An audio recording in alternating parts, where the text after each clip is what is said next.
giddy with anticipation at tonight's talk. Not because I know Jason at all, but I have seen you. I've seen you online giving talks. Quite a good speaker. But mainly because I have this like weird Gen X attachment to MTV. I remember so vividly when MTV came on air. It was a life-changing event. I was in 6th grade and had never fathomed, imagined that anything so profound could happen. I think Roly Poly Fish Heads was one of the early videos. If you don't know it, it's like genius. But I don't know how many people in this room were like remember MTV. I mean, not that many, like first days, early days, kind of. Yeah. And it's just, you know, the power of the medium is incredible. So tonight's speaker is Jason Rzepka, right? Yeah. So far, so good. He came to our attention through Cheryl. Originally, they've known each other through pop tech channels. And so he was an early, high on the list speaker. So we've been wanting to get you here, and happy to have you. So I'm just going to tell you a little bit about Jason's bio. So currently you are the Senior Vice President of Communications and Public Affairs at MTV. Is that right? Okay. Late breaking. Any late breaking news there? Running the whole show? Yes. Let's see. Yeah. So under Jason's leadership, MTV's engaged millions of people through a range of award-winning campaigns, including the Peabody-winning It's Your Sex Life with the Kaiser Family Foundation, the Webby-winning A Thin Line, which has inspired 1.5 million young people to draw their own line between digital use and digital abuse, MTV's most recent election campaign, Power of 12, and prior to this, Jason was serving as the head of communications at Pop Tech Institute. You guys are familiar with Pop Tech. And before that, various positions at MTV, MTVU, IMAX. Hopefully we'll have a chance tonight to ask Jason any questions we have about what the story is between the lines, you know, what the story is, how he got to where he is now, basically. And looking forward to just hearing what you have to say. So come on up and let us know how you'd like us to participate. Ask questions, save questions. Great. And let me just adjust the lighting quickly. Like we have a funny lighting situation in this room. It's like all or nothing, basically. That's still the case. Oh, no, we have a dimmer now on the nothing. Okay. So wait. There's a dimmer on the nothing switch.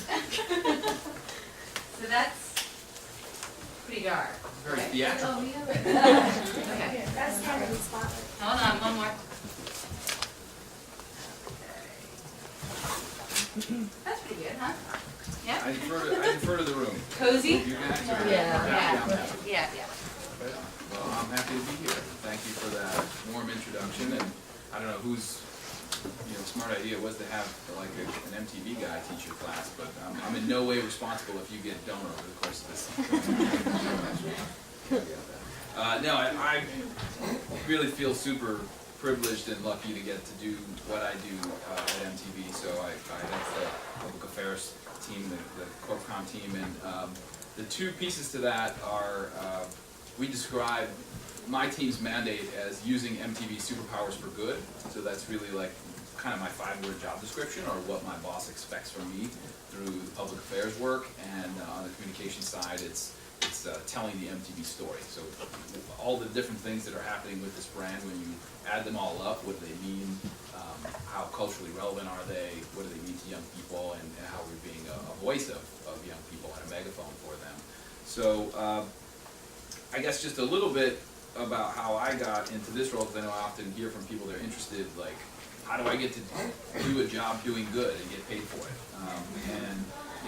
For me, it was a pretty circuitous route, and it was never really a goal. It wasn't like anything where I was in college and I was an activist and I set out to try and find some position where that was going to be my day-to-day. It was really more kind of running after things that I was passionate about, but also being smart about building out my portfolio and the skills that I had. So I studied business administration in college at a really marquee university that opens a lot of doors, the University of Wisconsin-Milwaukee.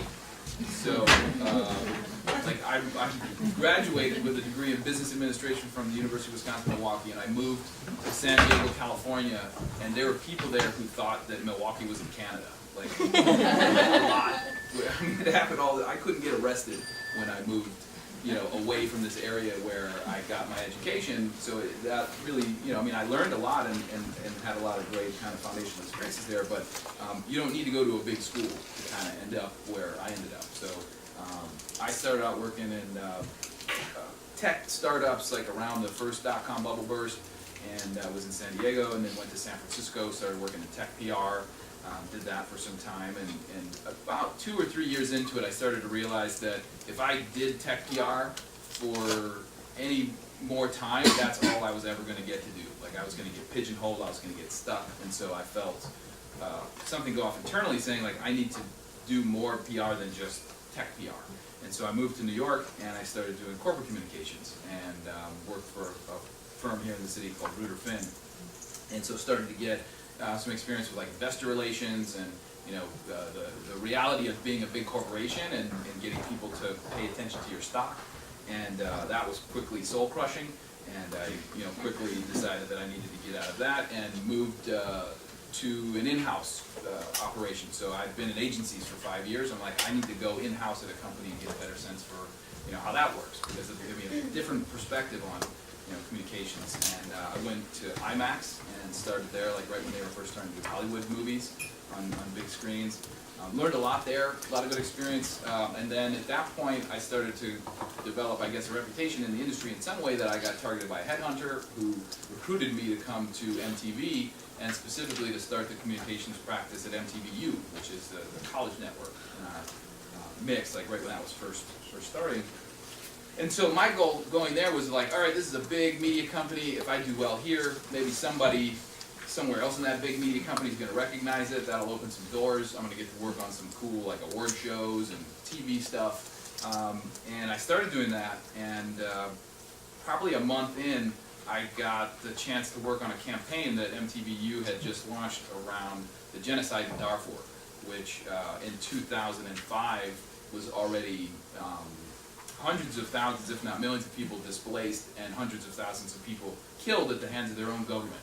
And it was something that I knew nothing about. I'd never been an activist, but I got to partner with young people who lived half a world away from this thing that was happening, but refused to accept that it was happening. Like, when we started that campaign, there were literally 2 chapters of the organization that would go on to become like the definitive youth movement around ending the genocide in Darfur. And it was like 6 kids. It was like 6 kids at Stanford and Georgetown who started to mobilize, like pre-social media, the internet's in full swing, but they're thinking like, how do we tap into email? Like, how do we get into people's email inboxes to get the word out about what's happening? And I watched that grow from a whisper to a roar, where, it literally became a national movement. And I remember we launched this game, I'll talk about it later, around putting you in the shoes of a Darfuri refugee, and having you literally walk a mile in their shoes, and getting a sense for what it's like to live with the panic of a government that wants to kill you.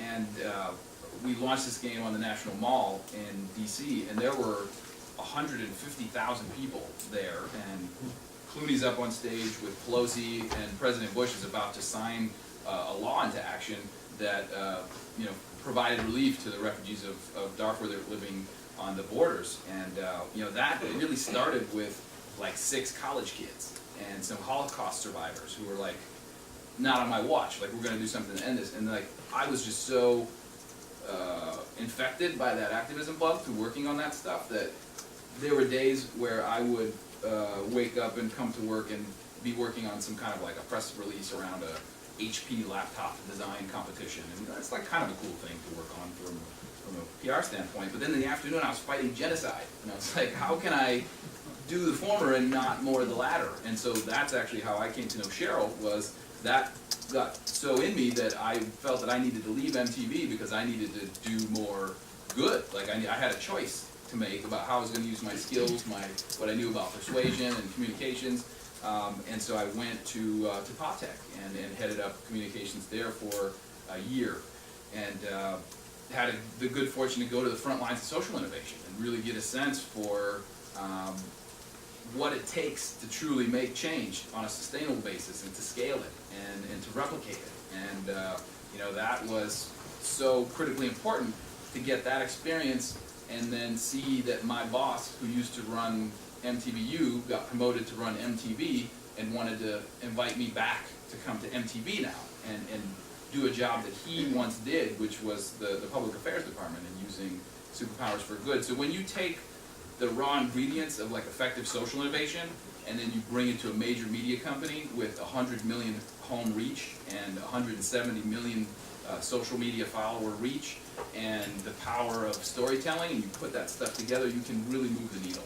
And I think I've become a really big proponent of, and I'm pushing all my peers in media and all my peers in corporate America to say it's not enough to do this as like a nice to have, as a side project, as the thing that, like, who do we give the big novelty check to? What's the nonprofit that once a year we make a big novelty check and hand it out, and then, like, we're done. We can put it in the annual report and we're good, or what's the day that everybody goes and volunteers and we're good? Like, you as a company need to live and breathe this stuff and do it in a really meaningful way, and do it in a way that tracks to what you're good at as a business, and do it in a way that draws you closer to your customers or your users, because that is, I think, a strategic imperative today, because this is going to be one of the last differentiation points, like for how people choose products, who they decide to give their money to. So that's a little bit about how I got to this position. So now I'd like to kind of just flesh out a little bit about what we do. I think for those who don't know the history of MTV and public affairs and pro-social engagement, I'll just show this quick clip. It'll give you a sense for what it looks like, and I can start to tease that out a little bit.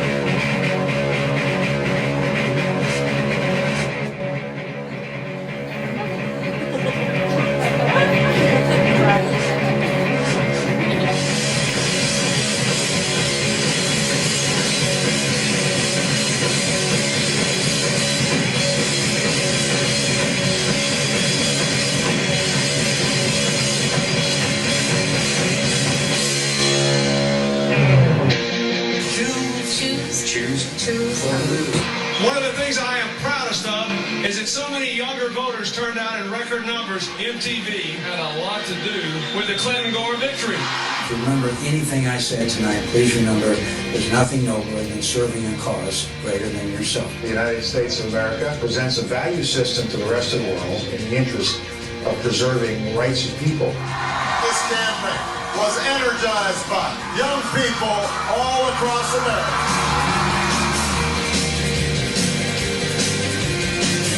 Every time I tell somebody I am HIV positive, it's as hard as the first time I did it. Protect yourself. Don't get it and you won't spread it. I don't want to wear one tonight. All right, just this one.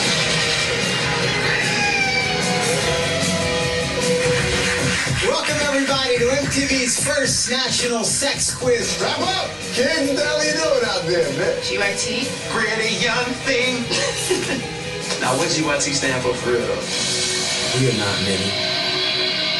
We are one.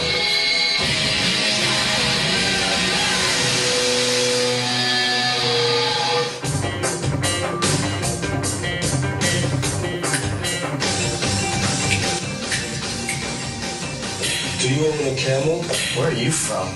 Are you related to any of the terrorists? MTV is leading a new coalition to fight bullying online.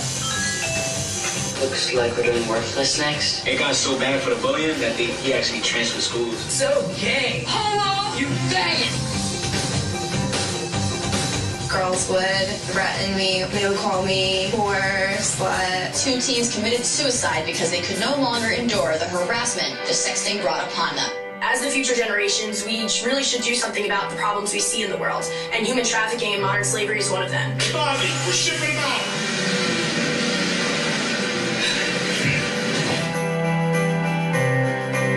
MTV is teaming up with Amnesty International to get the word out about the crisis in Sudan.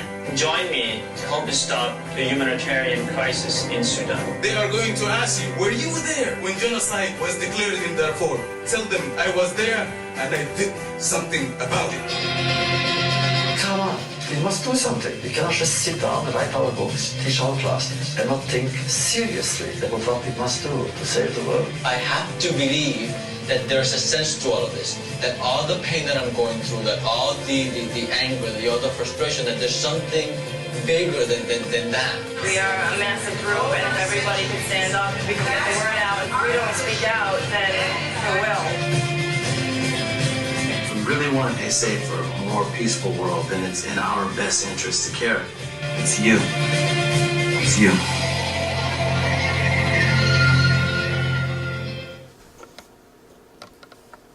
That was actually kind of fucking rock and roll. Like I just came out with the guitars blazing. So that'll give you a sense for, you know, some of the stuff we've done, some of the issues we've tackled, and you know, we're unafraid of tackling big issues like human trafficking, like genocide in Darfur, like sexual health, mental health. You know, a lot of things that a lot of brands are maybe hesitant to engage with because they're fraught. Like a lot of these things are not clear, they're not simple. It's not just like go green, you know, like that's fine and we need that, but I think we need to go further than that. A couple things to call out just as far as milestones in our history with issues. So we were founded and it went on the air in 1981 shortly after HIV was discovered. So HIV was discovered in July and we launched in August, and very early on saw that HIV was affecting our audience, like this new audience that we had just kind of unearthed overnight. And the people who ran MTV just happened to be passionate about social justice and felt that they had an obligation and a responsibility to not just entertain, but if they've got this critical mass of young people who are watching the air, that they have a responsibility to that group of people. And that if they did things that empowered them, that were good for that audience, that it would make a stronger connection, that it would build a deeper relationship between our brand and our audience. And you know, very early on, there was this mantra about worshiping at the altar of the audience. And that's not customer satisfaction or customer service, that's worship. That's like worshiping youth culture, worshiping young people. And I think that's where a lot of this stuff starts. So in 1984, 83, we were the first network in the world to air safe sex PSAs, because this was not something that people had really considered or thought of. It didn't have the same consequences that it did until HIV came along. And that helped set the tone and influence some stuff we would do down the road. In 1992, the first ever Choose or Lose campaign, which was pretty radical at the time, to think that like there's this youth network that is trying to engage young people to get registered to vote and to use their political power and political muscle. And you know, the elder President Bush famously said, like, where Bill Clinton already did a town hall forum on MTV, and somebody at a press pool asked him, he's like, would you ever go on MTV? And he's like, why would I go on that teeny bopper network? Like, that was his response. Like, he fundamentally didn't get it.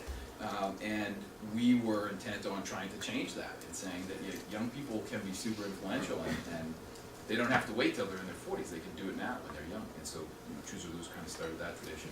In 1993, Pedro Zamora was the first ever openly gay, HIV-positive person on television anywhere. And Bill Clinton famously said, now we all know somebody with HIV because we all know Pedro, because Pedro's in our living room every Thursday night. And he's humanizing this virus, and he's making it relatable, where people still thought you could get AIDS by shaking somebody's hand. You know, it's like, that's the power of media at its best, I think, is to humanize, is to provide a window into other people's lives and experiences, to promote tolerance and understanding of another that you may not know. So Pedro also participated in the first ever commitment ceremony on television in 1993. So this stuff's in our blood, and I think over the years we've tried to get smarter and better and more intentional about the way that we bring these superpowers to bear. So I'm going to talk a bit about sexual health tonight. Sexual health and politics have probably been the two big threads, and there's some other stuff we've done that I'll hit on. But when we think about the power of storytelling, there is a recent example that some of you may have some feelings or conclusions about, but may not understand really the impact that it's had in terms of the way that we built a show to address an issue that did great ratings and was really good for the business, but also was really good for the issue. And so the show is 16 and Pregnant. Its predecessor was Teen Mom. And a lot of people will snicker at that, like, oh, those kids I see on the tabloid covers when I go to the checkout, you know. And what happens is we make the show, and our audience has a reaction to it, and then there's like a broader kind of media ecosystem that takes it and reinterprets it or comes to conclusions. But I just want to show a quick tape of the trailer for the second season of 16 and Pregnant, and I'll talk a little bit about how we built the show and then some kind of things that have happened as a result. So for anybody who's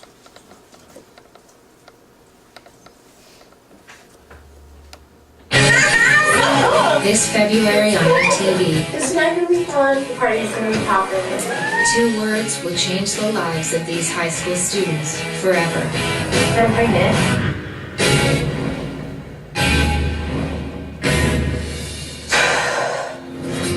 For most, high school is about going out. For these teens, it's about growing up. I really miss high school. I really do. Would there be a way I could just go back to school? I don't think so, Valerie. On February 16th, the documentary series 16 and Pregnant returns. I'm not ready for this responsibility at all. New girls. So when did you find out you were pregnant? Just take tests? Took 7. You weren't sure the first 3 words. I can appreciate you having sex, whether she's locked up or not. Nothing else worse can happen, Mom. New stories. She's like, honey, you're having twins. I was like, I might even have to get a DNA test. We had sex a lot, and it was unprotected. You know it's your baby. New challenges. I made a mistake. you can have your ring back. You don't want to raise the baby, then you're going to put it up for adoption. Get the out of my face. New consequences. Really, really sick. New decisions. My aunt and uncle want to adopt the baby. The more time that you spend with the baby, the more you're gonna bond. Let's just get it over with then. Some relationships will survive. I'd love for you to come over and wake up every morning and see my baby, every morning and see you. Others may not. Why does it have to ruin everything I do? You gotta get over this being sad and start being mad. I hate you! Oh, I hate you! I hate you! Expecting teens facing unexpected challenges of becoming moms. They can't say we're not trying. Before they even finish high school. You're only like this young once. 16 and Pregnant, Season 2. Premieres Tuesday, February 16th at 10 p.m.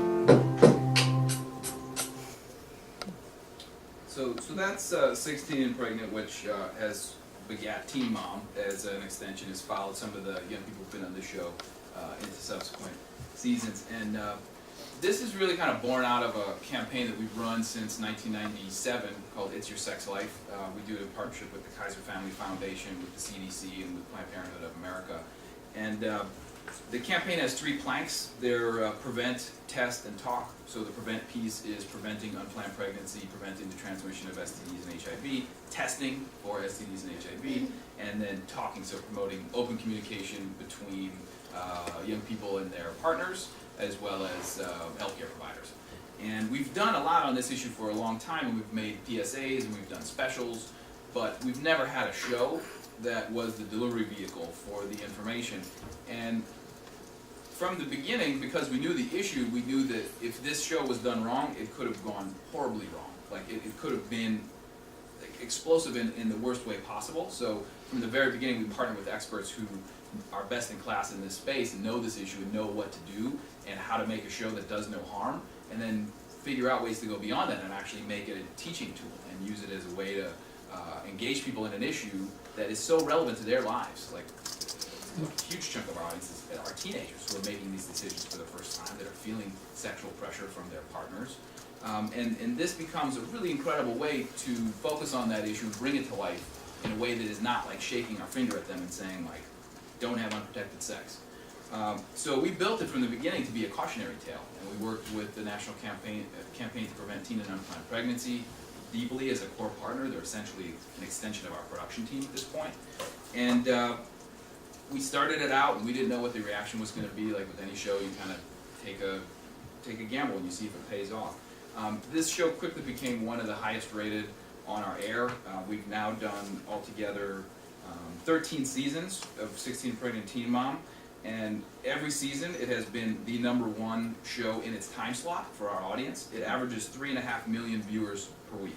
So if you look at this for what it is, which is the reality that when you get pregnant as a teenager, your life automatically becomes more complicated. It strains your relationship with your parents, it strains your relationship with your significant other, oftentimes they disappear, it makes it more difficult to graduate from high school, it makes it more difficult to pursue a college education, and they see this playing out over the course of many weeks, every week. And when you're reaching 3.5 million people on Tuesday night, it makes intuitive sense that that's going to affect their decision making on Friday night.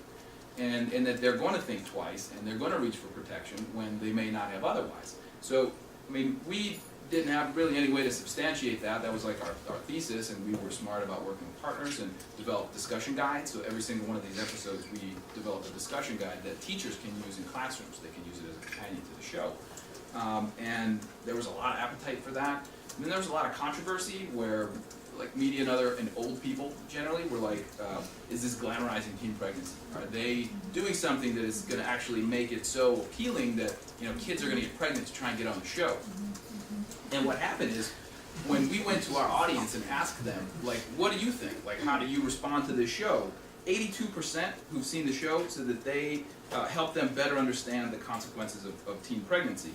And there are a bunch of other nutty things that happen along the way. We've done a lot of deep research on this and been very intentional and cautious about the message and making sure that the right message gets through. And the thing that I still love the most is like the Vatican newspaper endorsed the show. They thought it was like, I don't know, track to their agenda and whatever. They're like, they keep the babies. We're like, I don't know, I just thought. Wherever you come to it from, that's fine. But there's something else that's pretty incredible that happened that we could have never predicted, and I just want to caveat that we in no way take credit for this. But if you look at this for what it is, the teen birth rate this last year reached the lowest point in recorded history. And especially in the last several years, as this show has grown in popularity, we never said this at all, but experts at the CDC and others who study these issues are saying this is the biggest thing that's ever happened to teen pregnancy prevention in the history of teen pregnancy prevention, because there's never been a vehicle whereby you can engage 3 to 4 million young people, not in a pedantic way, but in a way that is actually entertaining, that they run towards, but is getting the lessons through. And there's a big study that these economists are working on that they're going to roll out in the spring that's going to go deeper into trying to tease apart what the drivers and the factors were. And the economy played a huge role in the decline of the teen birth rate the last several years. But I think it's worth saying and calling out that if we were glamorizing teen pregnancy, that I don't think the line would be going down, and I don't think the line would be going down precipitously. So I think it's just an example of what is possible when all the factors converge and you're smart and good about using the power of storytelling. So that's a little bit on the ways that we've used like broadcast mechanism to the audience. There's another piece that I'd like to speak to, because we have like two sides to our work. Like one is these shows come on our air and they need to do no harm, and if we're really good, they'll be empowering and drive positive change. And we have these other big multi-year campaigns that we develop to tackle big issues that affect our audience, and we try and be to them early. One of those is a campaign called The Thin Line that we developed to address digital abuse and cyberbullying and sexting and these issues when they were first really coming into view. So in 2009, we ran a really intense process of identifying a weak signal and something that was impacting millennials in a way that it had never impacted their older brothers and sisters, moms and dads. And we found this issue, and we built a campaign to empower them to draw their own line between digital use and digital abuse. And it was really about supporting our audience in developing a code of ethics for the digital age, because there wasn't one yet. because it was so new. Like these platforms sprung up and were so transformative in a way in terms of how people connect and communicate. But there was no code of ethics. So, I mean, there was this like rampant bullying and things that were, I mean, we're all part of a big social experiment with the internet because nobody's grown up with or had that as part of their life for a long time. And I think young people were really on the front end of that. So we built that campaign and used everything from original episodes of True Life to a feature film that we developed to original digital executions. We did a partnership with Angry Birds where you could unlock a secret level in Angry Birds with a code we would give you if you take a positive action around digital abuse and, you know, like delete a message instead of forwarding it or support a friend who was struggling. So lots of different novel approaches. And then I think another example of that kind of campaign that we build and push out is Power of 12, which was the kind of reinvention of our Choose or Lose work over the years. And you know, coming into 2012, it was a really pretty puzzling challenge for us because young voters coming into 2012, like there were still a lot of questions. So 2008 is this like historic milestone year with youth participation and the way that Obama rallied people and just generally like a moment in time. And what happened in the subsequent years is all those young people who showed up and chose felt like they still lost because the bottom fell out of the economy and, you know, jobs dried up and they felt like they had fewer opportunities than their parents had and the cost of student debt skyrocketed and all these other terrible things happened and they're like, this wasn't in the pamphlet. Like, I voted for Obama. This was all supposed to be good, you know? So we had to kind of take that and say, all right, so if young people feel that they made their voice heard and they didn't get any kind of yield from it, like, how are we going to sell democracy in 2012 to a group of young people who, you know, have not a lot of faith in large institutions generally, but especially in politics. And like if you look at our Congress, I mean, I think Al-Qaeda has a higher rate, like approval rating than Congress does now. So, I mean, it's really bad. And we were seeing this thing that we labeled election avoidance, which was young people actively turning and running away from the election because they were so bummed out about it. Like it was like a door that they didn't want to open. And we wanted to come up with novel approaches to engage them and help them recognize their power. And that was actually a big insight for us when we were doing the research. We found that millennials, 18 to 29, coming into 2012, were 45 million strong, and that there was no other cohort of that size with those numbers, which made millennials the potentially the largest voting bloc in the country. And so that became the anchor of the campaign, was power, and this idea of the tremendous power that millennials had at their disposal if they would choose to exercise it in an election year. And so we built this Power 12 campaign, and I'll play this quick tape that pulls together some of the things we did.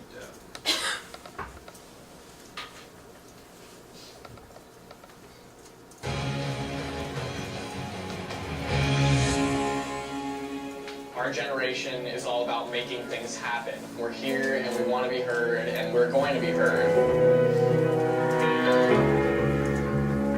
There's a huge demand for smart discussion among young people, and that's not going away anytime soon. What do you feel like the direction that the country is going in right now? I think that the United States will be a way better place, but we're just not working for what we want. We're settling for less. If you are 18 to 29 years old, congratulations. You are part of one of the largest voting blocs in the United States right now. 45 million young people, 45 million votes, 45 million decisions that could help shape this country's future.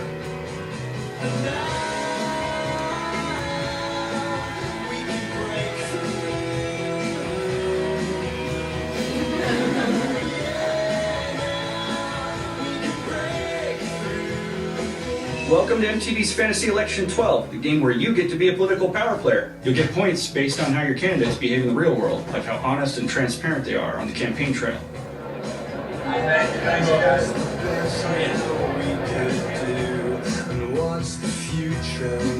We have the ability to change this country, and the first way to go do that is by going and voting. Some young voters may still be undecided going into November's election. But what's important is that they go forth and participate by casting their ballots and letting their voices be heard. Regardless of who you're voting for, it's important that you go out and vote. Would you agree? Every young person who's listening don't believe this idea that your vote does not matter. And young people are really hurting. They're in debt. Yeah, it's really tough. I tell people to show up, stand up, and speak out. Register to vote! That's what this is all about. In 2008, 1 in 5 voters were 18 to 29 years old. Throughout this campaign, there was concern that young people wouldn't turn out in the same percentages. But once again, 1 in 5 voters are between 18 and 29. Once you get certain political people in position that represent you, then you can start making the changes you want to see affect your world. It's our country. It's our future. It's our voice. It's the power of 12. So there's a little bit about that. I'll just call out a few things that we did as part of this. I heard some chuckles when you saw the rapper Republican quiz that we did, which was a big runaway success hit. We really tried everything and did a lot of, we tried new approaches in this campaign we've never had to use before. We were really pushed to be super creative and find different front doors beyond the obvious ones of go to this website to get registered to vote, and we're going to try and get sit-downs with both Romney and Obama to answer young people's questions, and all the kind of standard things we would typically do. We really pushed to explore humor and what are the ways we could use that as an entry point. So rapper Republican and then the companion quiz Democrat or Diva were like great examples of things that just got in people's feeds and got them to kind of click through and start to engage with it. It was like a prompt. We did a Funny or Die video with the Jersey Shorecast that was, Jersey Shorecast argues over extremely complicated political issues. And it was go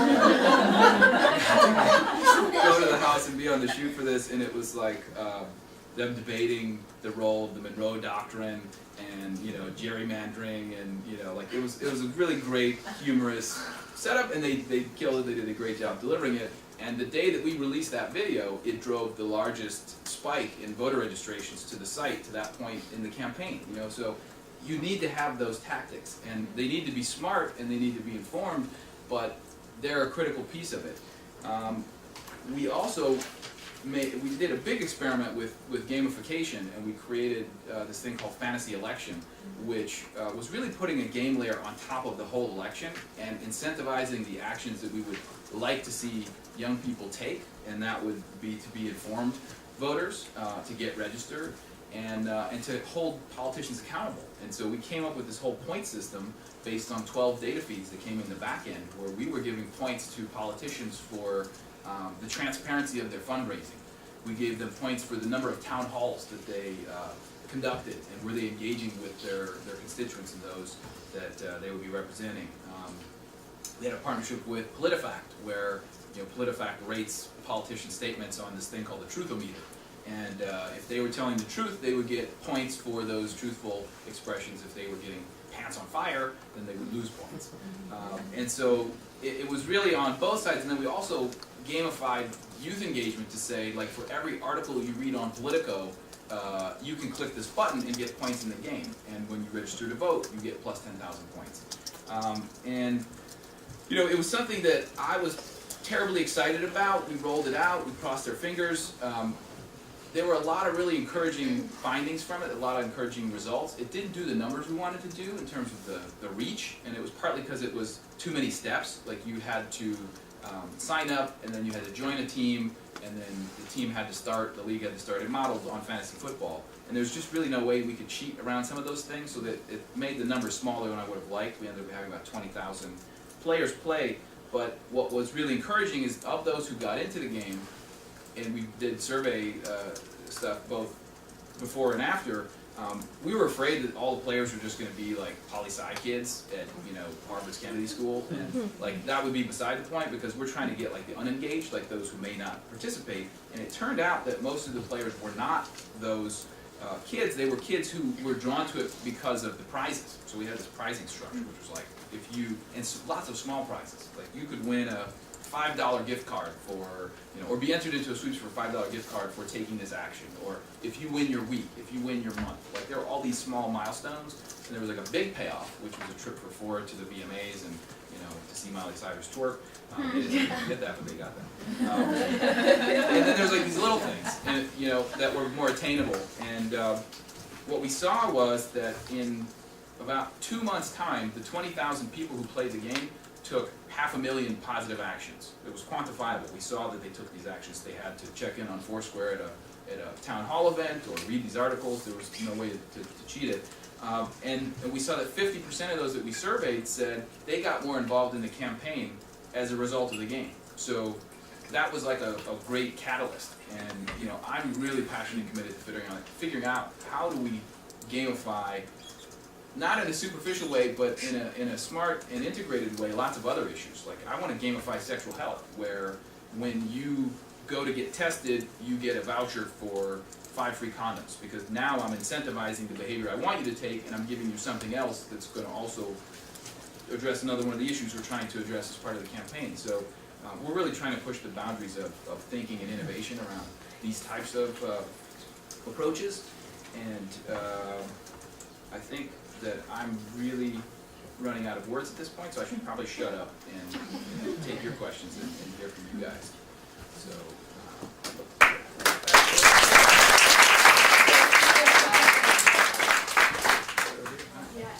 I love the idea of like the gamification and voting and of the election and getting people involved. Have you guys ever thought about having that take place when like on an off year in terms of like not a presidential election? To get people involved in like their local communities, because that also, at least upon first thought, seems to provide an easy way to determine teams if you're just like geographically located or something. It's a great question. We have been doing election work since '92, and we've tried many times to do stuff in off cycles, and it just turns out that the headwinds are too strong. And partly it's because we're a national platform, so it's inherently difficult to do local at the national level. There are always races that kind of break out and like, oh, this is a harbinger of what to expect next cycle, but it becomes really difficult, and it's also just part of the medium, or if we put out a message, it has to apply to everybody. And even, you saw in there, we had these custom tags which were like, hey, Idaho, your registration date is in a week, and then we'd have to do other ones for other states because it's just so fragmented. So it doesn't mean that we'll ignore those issues, but it becomes very hard to do stuff like this in a non-presidential. In the back.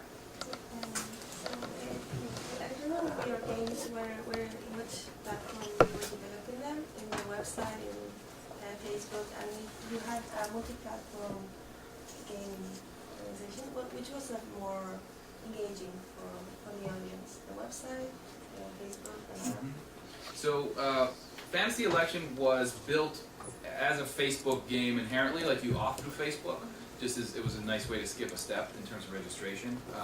It was on the Fantasy Election site. We had a mobile version that was tailored and had kind of specific functionality for that.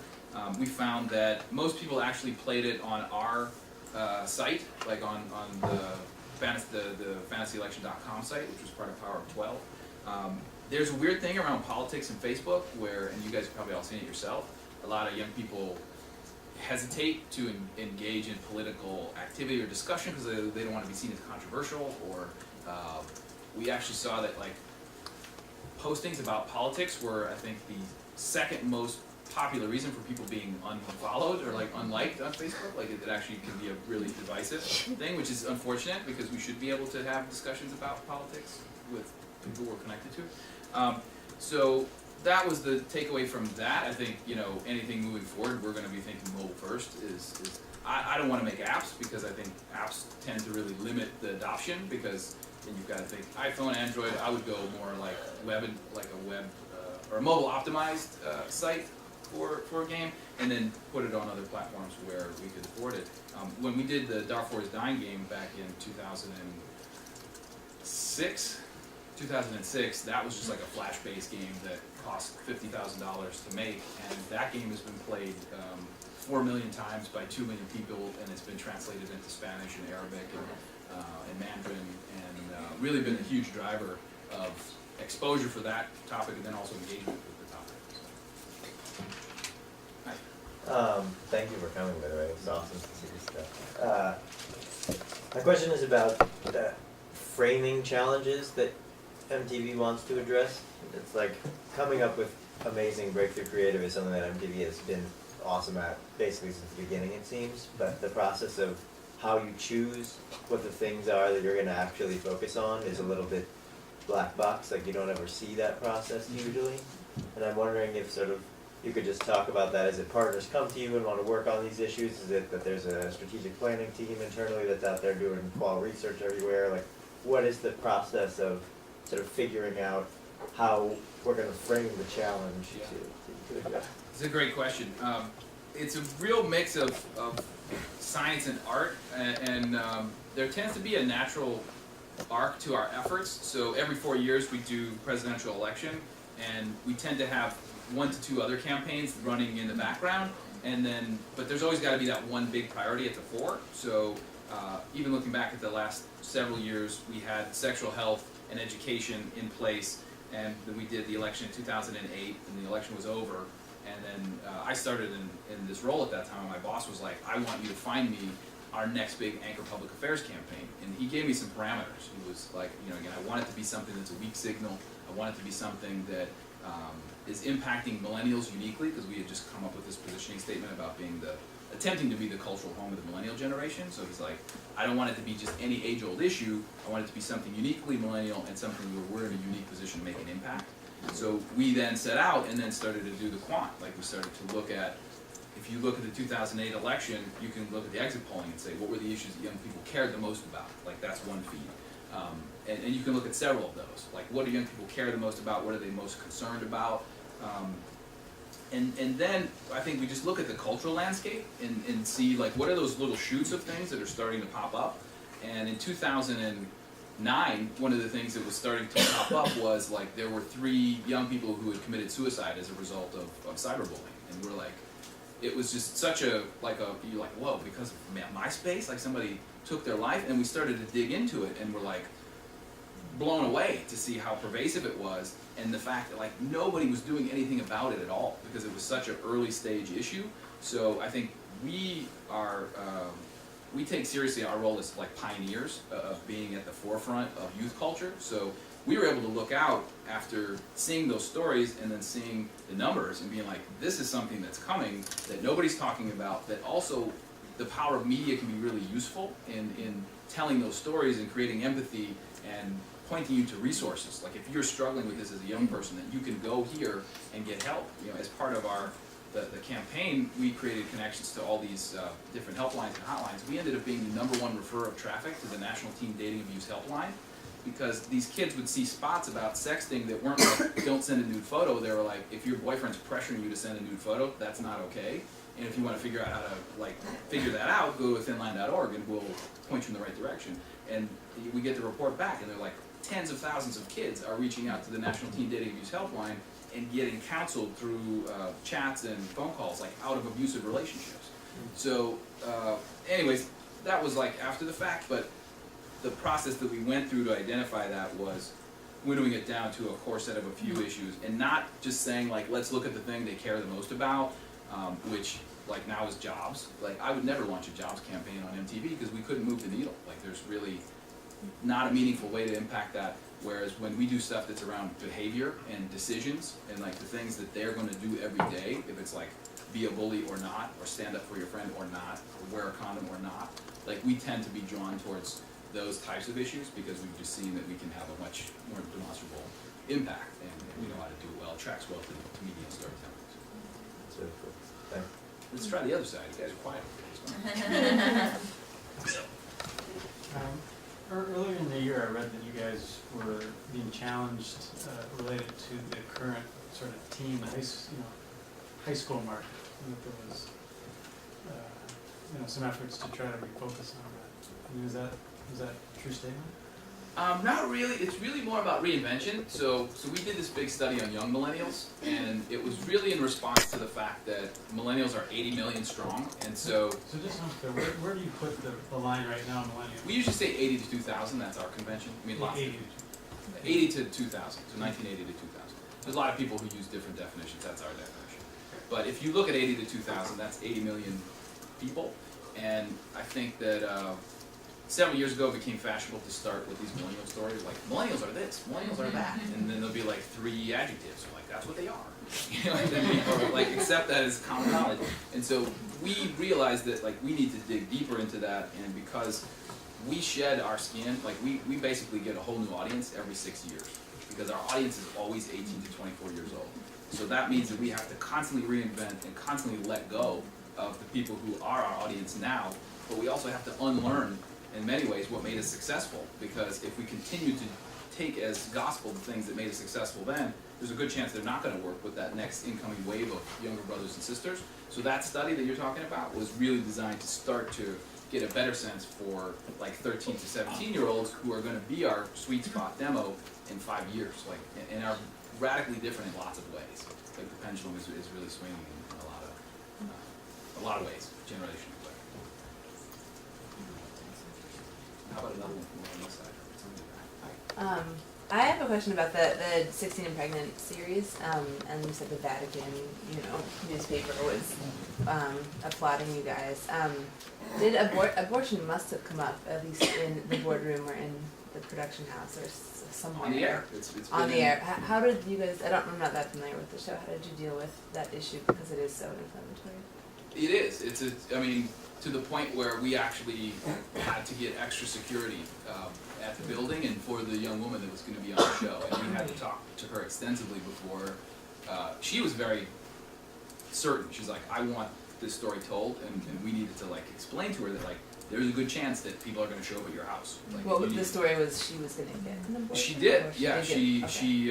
It was her first pregnancy, and she was in a really kind of rocky relationship where it was clear that this was not planned in any way, and that they were probably not going to be together. And she came to that decision very early, and in terms of working with that, so we work closely with Planned Parenthood and the CDC and Kaiser Family Foundation in terms of like just messaging, like what are the ways to tell a story like that is sensitive, that is respectful, that is accurate. And then it really became a question of being ready for the criticism, and we knew we were going to get lots of criticism. It's like, oh, MTV's celebrating abortion. We're like, no, a third of unplanned pregnancies result in abortion. So we're being accurate, we're being factual, and if we're going to do a portrait of an issue and we're just going to pretend like this part doesn't exist, we're doing a disservice to the audience, we're doing a disservice to the issue. And that was a tough, I mean, I remember the run-up to that. It was really intense, but we felt it was the right thing to do, and we knew we'd get criticism, and we did, and we moved on. Can I ask a question related?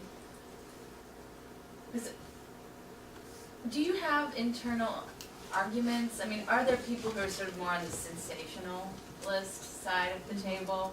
I mean, not that this is a bad thing, maybe it makes for the magic that you get in the chemistry, but, it feels like, in these kinds of issues, I mean, you still have to make awesome entertainment for an audience that is drawn to, controversy and fights and, whatever else it is. So I'm thinking of the editors even, like when they're sitting with a bunch of footage and you may be having these conversations with Planned Parenthood or whatever, like how do you walk that balance between sensational and responsible? Yeah, it's always a dance, and it's always a push and pull, where our editors and the people who make television at our network feel that they have a good sense of like what good TV is, like what are the things that young people are going to respond to, and we know that's what's interesting about that show is it's this uncanny marriage of two things that are hard to get together, where the top things that people respond to in terms of television are usually drama and conflict and outsized characters. Humor's usually like in the mix as well, but like the two number one things, if you look across all television, regardless of what reality scripted, these are two of the biggest themes that people look for and are drawn to, and you will often see in a lot of the most successful programming. That's inherently part of this issue, because when you have that happen to you, and you are now a teen parent, you have lots of drama, and the characters, I mean, who want to be on the show tend to be more outsized characters.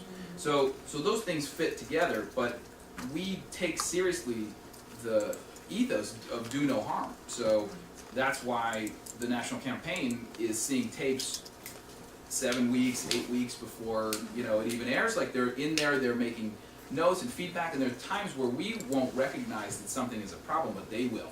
A great example of this is mental health. So suicide contagion is a real serious issue with any time you have depictions of mental health on television, particularly suicide, where you can set out to tell a cautionary tale and you can actually give people ideas. You can you know, where if they're struggling, they'll see this and be like, oh, like this, it's being glamorized, like maybe I'll be famous if I take my own life. So there are so many really strict rules around depiction of mental health in television, and that stuff trumps all. And I mean, I'm really lucky in a sense in that my boss who runs the network is the guy who founded this department, like he founded the public affairs department, so one, he's totally bought in, but he also knows how bad it would be if we were to make a critical error around this. And so if there's a debate and there's something like, no, we really need this for the story, like he's the referee and he's gonna say, listen to the nonprofit, because we have to be responsible to the audience, you know. And the flip side of that is like, I'm not here to bullshit you, you know, I mean, it's a lot of junk food, you know, it's like, it's a lot of ridiculous things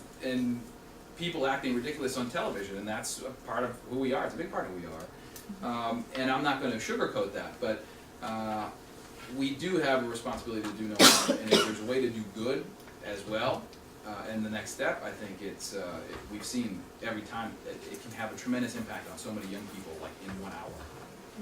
In the back. I'm really curious about your campaign with the 2012 and getting people participating and voting. Because when you were talking about going from 2008 to 2012 and the cynicism in social innovation, many of our causes, we often have audiences who have either become numb or cynical, or you know they tuned out to whatever the issue is. And do you think in getting those numbers back up in 2012, do you think it was something specific like the attempts at voter suppression that was going on, or is there some other strategy that you folks had to bring people back?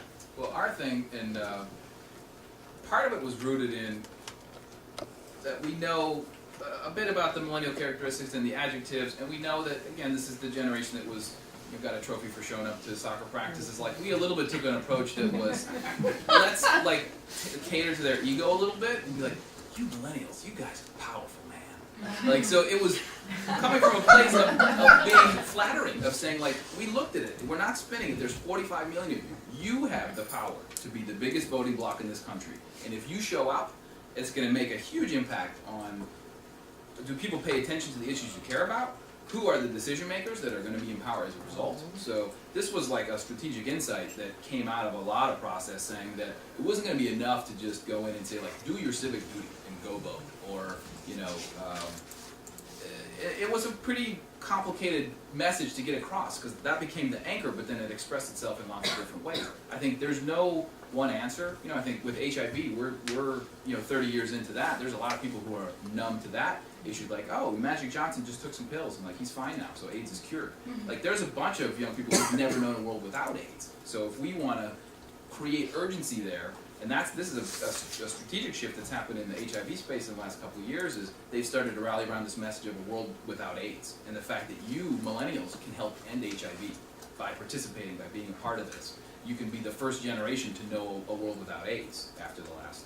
So I find that generally speaking, the empowerment-based approaches work a lot better than, you know, fear-based stuff. Like, there are instances where fear-based works, like there's this campaign in the Midwest around meth use that it was the goriest, most brutal, but it was tremendously effective. Like, you look at the numbers, and like meth use like cratered in all these markets where they ran these ads, like they tracked it really closely. So I think it depends, but generally if you can find that way to make somebody excited and feel flattered to participate in something and make it in their best interest, that's been something that's been successful for us.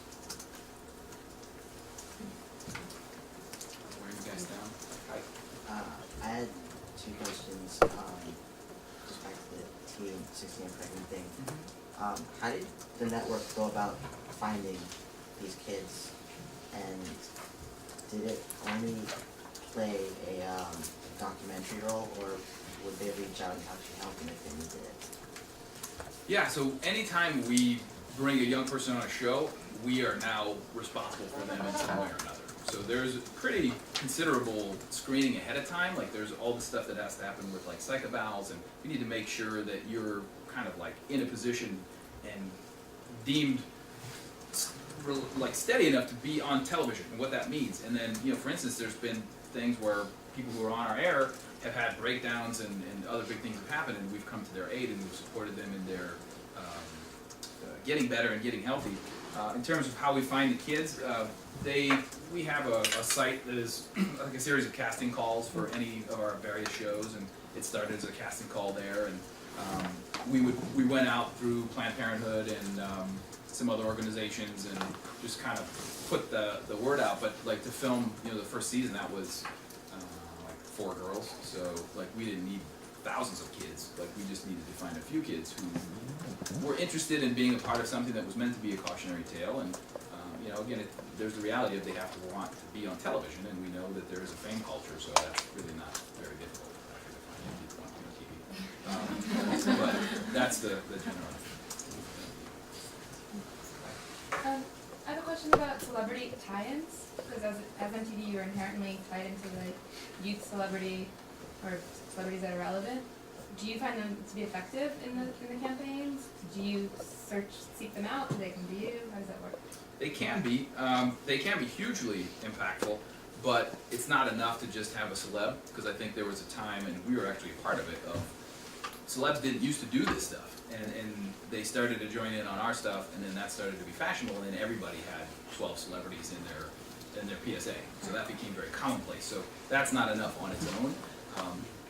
The most important factor is that individual credible on that issue. Like if it's transparent that they're just doing this because they want to show up at the benefit for the photo ops that are going to go in the Us Weekly flip book, like that is immediately dismissed and is not respected. But some of the biggest impact we've seen, so we did this campaign on mental health called Half of Us, and Mary J. Blige and Pete Wentz at Fall Out Boy recorded these really raw videos where they talked about their struggles with mental health, and Pete Wentz talked about having just been signed and sitting in the parking lot of a Best Buy with a fistful of Ativan, like ready to end his life. And Mary J. talked about being like abused and suicidal, and with something like mental health where there's so much stigma, and these people open up and they're heroes to other people. They're like, oh my God, they're being brave enough to open up and talk about this, and they went through it and they got through it, and I'm going through it so I can get through it too. And like the comments underneath it, it was like thousands of "you saved my life." So I think there are instances where it can be really effective, but it's not enough just to have a celeb in a cause.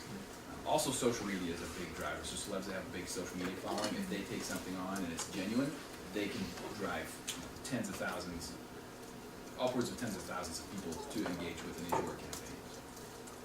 Back. Hi. I was wondering if you could talk a little bit more about the teaching tool and discussion guides for teachers. I don't know about discussion guides. So if you could talk about that, and also how you approach it and avoid the lifted finger or. Right. So we work to make the show as compelling as possible on its own, and there should be lessons and takeaways within it, and it's almost always going to close with a call to action that is like for more information or to get help on what you've just seen, go here. And again, we have, between all of our networks, probably a half dozen or 8 or 10 different subject campaign sites that we've developed that are tailored to those issues.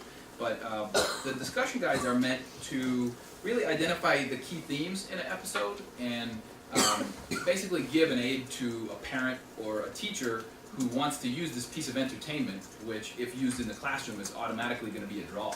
Like if you come to school and you hear, I don't know, somebody like me drone on for an hour, like whatever, you're going to tune out. But if you've got an MTV show there, you're going to pay attention. And so the discussion guide is meant to be a tool to foster discussion around the key issues that are raised in the episode. And so for instance on 16 and Pregnant, they'll often call out, so like in this instance, Tyler was very dismissive of the concerns that Janine had about blah blah blah, like was that right or wrong, or especially if there's ethical matters, gray areas, like where things come up in the show and it can be used as a opening to discuss around like who was right or who was wrong, or what are the merits of either side.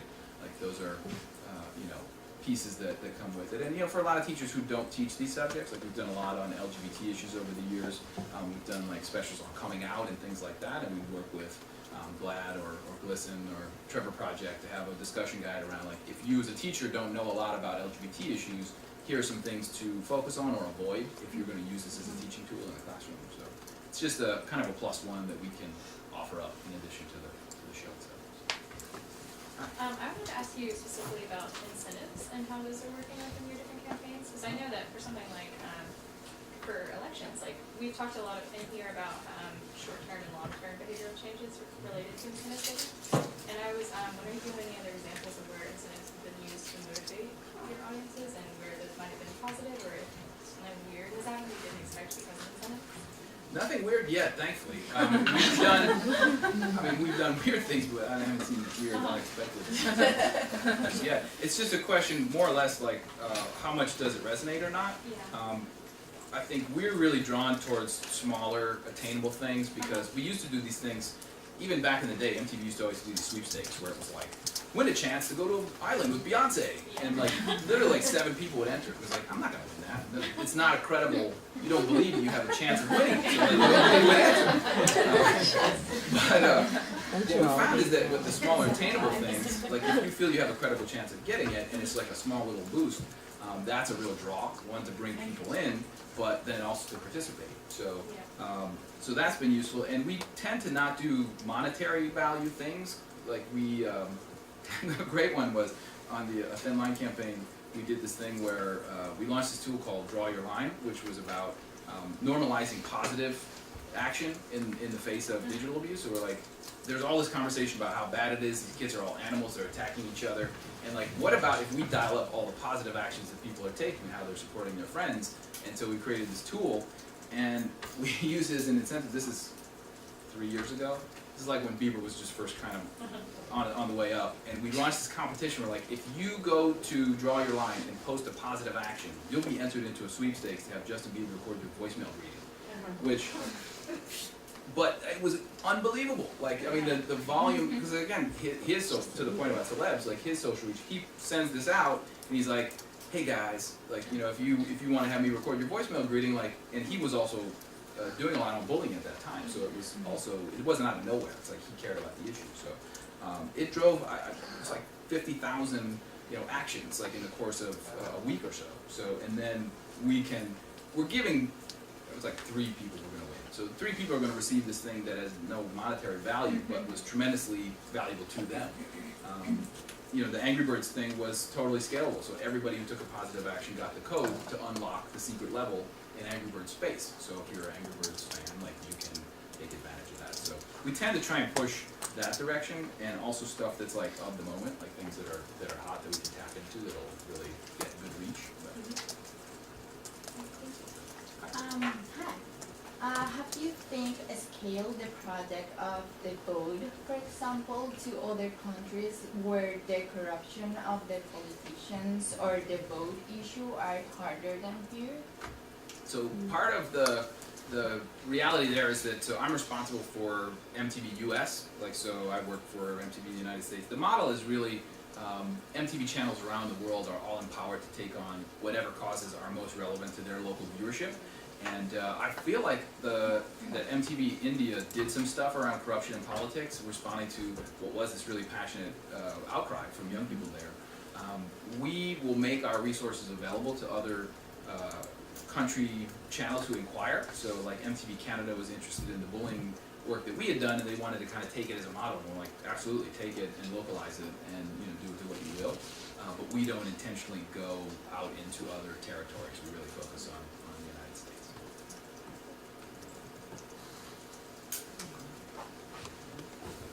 I have a question. You said you described some kind of mission statement or something about the cultural, MTV being the cultural home of millennials. Who do you see as your competition these days? Nothing for that role in particular, but what we do see is competition from every other thing that a young person could be doing besides engaging with MTV. So it used to be that we were the only game in town for like youth entertainment. Like there was one channel for young people, and that was it. And now it's literally every single piece of content that Funny or Die, or the CW, or ABC Family, or with The Walking Dead. Like basically everything out there that is an alternative source of entertainment is our competition, and that's why we have to be so nimble and so focused and so thinking 3 steps ahead about youth culture, so that we're not always constantly behind, and also just recognizing like what are the things that they're responding to. I mean, part of what we've seen with the surge in really smart scripted the last few years is that young people were telling us like aim higher. Like we don't just need, you know, competition-based reality shows. Like make smart scripted programming and we'll tune in for it. We want to be challenged because we're used to really complicated storylines and things that are going to push us. So that's forced us to get smarter and better about raising the bar with our scripted fare. So yeah, that's the. Going back to the politics, it seems like MTV is pretty liberal. So would you say that you stayed unbiased during the campaigns? I would say we did. I would say that we're not liberal as much as our audience is young people, and young people are liberal. So, and kind of always have been. And I think we're probably most progressive on like inclusivity, and like we fundamentally think that if there's an immigration debate and we're demonizing people as illegals, or you know, like we think that's fucked up, and we're going to say something about it. We're going to be like, you know what, that's jingoism. It's antithetical to what made America great, and we will take a stance on that. When Prop 8 was up for a vote in California, the CEO of our company put out a statement that said, we encourage all of our employees in California to stop this because we think that it's hateful. So there are instances where I think we do take a principled stand, but as far as most issues, like we don't take a stance, and on that campaign we took no stances at all. We didn't say vote for this politician or that politician. We didn't say care about this issue or that issue. We said, we know you care about this range of issues, and we want to help you understand, you know, who are those politicians that line up with your views, and make it as easy as possible for you to go out and support them. So that's the kind of general deal. But we're guilty till proven innocent on that all the time. Like people always think that we're liberal. It's just like we reflect our audience, and our audience tends to be more progressive. I promise you I was going to swear at least a couple times. You have, what your next issue is going to be? I do, but I can't tell you. This year we went through a process that started in February, and the campaign just got greenlit like 3 weeks ago, and it's going to launch in probably February of next year. But I'd be happy to come back and talk about it when it launches. And how about environmental issues? Is there an internal stance on environmental issues so that you guys can No, not for that campaign, just in general. It seems like most of the stuff is not focused on that.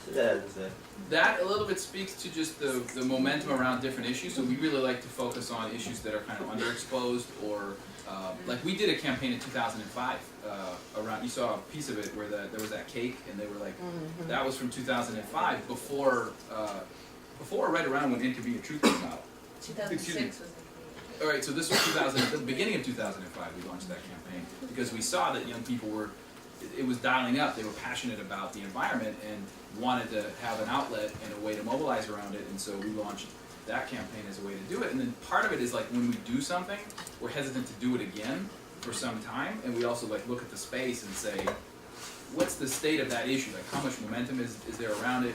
Who are the parties that are doing good work? Like are we needed there, or are we needed on digital abuse, which is this huge issue that nobody's doing anything about? So that a little bit plays into our decision making. It's like differentiate. In some ways, it's like competitive differentiation, like not getting into a crowded conversation already. Because we want to be pioneering. So if we're just signing up to do the same thing that 12 other organizations are doing, I don't think it's the best use of our resources, and it's not really on brand. I think we should always be pushing to the unexplored territories. So that's cool. Well, I think that's all I got.